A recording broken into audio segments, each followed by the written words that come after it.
ஐநாவில் புலிகளை பற்றி தவறான இன்ஃபர்மேஷனை கொடுத்தவர் இந்த பால் நியூமன்.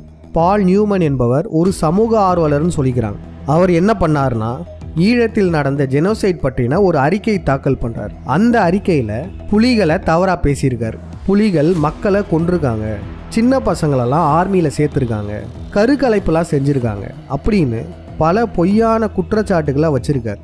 அப்படிப்பட்ட அறிக்கையை சப்மிட் பண்ண இந்த பால் நியூமனை சீமான் என்ன பண்ணார் தெரியுமா? நாம் தமிழர் கட்சி உலக ஒருங்கிணைப்பாளராக ஆக்கினார் 2015 வாக்கில். இந்த செயல்பாடுகளெல்லாம் பார்க்கும்போது தான் நமக்கு சந்தேகமே எழுது. இங்கே அவர் புலிகளை பார்க்க போயிருக்காரு, புலிகள் வீழ்த்தப்படுறாங்க. இந்த பக்கம் பாருங்க, சுபா முத்துக்குமார் சீமானுடன் இணைகிறாரு, சுபா முத்துக்குமாரும் வீழ்த்தப்படுறார். அப்புறம் புலிகளை பற்றி தவறான அறிக்கை கொடுத்த இந்த பால் நியூமனை நாம் தமிழர் கட்சி உலக ஒருங்கிணைப்பாளராக ஆக்கி வச்சிருக்காரு. அதனால தான் மீண்டும் சொல்கிறோம், இப்படிப்பட்ட இழி செயல்களை செய்யும் சீமான் தமிழராக இருப்பாரா? இதற்கு சென்ற விழயத்திலே ஒரு கேள்வி எழுப்பியிருந்தோம். சீமானின் குலதெய்வம் என்ன? சீமானின் குலதெய்வ கோயில் முடிக்கரை வீரமாகாளி அப்படின்னு சொல்லிட்டு சுபா முத்துக்குமார் இறந்த நாள் அன்று அவர் பையனுக்கு காது குத்து வச்சு கிடா விருந்து வச்சார்.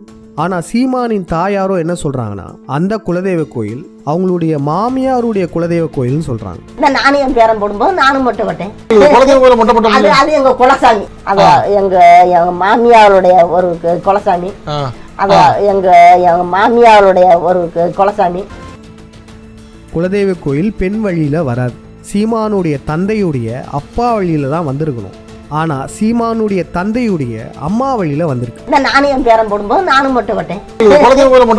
அது எங்க குலசாமி, அது எங்க மாமியாருடைய ஒரு குலசாமி, அது எங்க மாமியாருடைய ஒரு குலசாமி. சீமானின் குலதெய்வம் என்ன? இந்த கேள்விகளுக்கான பதிலையுமே நிச்சயமா சொல்லணும். அப்படி சொல்லலன்னு வச்சுக்கோங்களேன், 5ஆம் தமிழ் சங்கமே தேடி கண்டுபிடிச்சிடும்.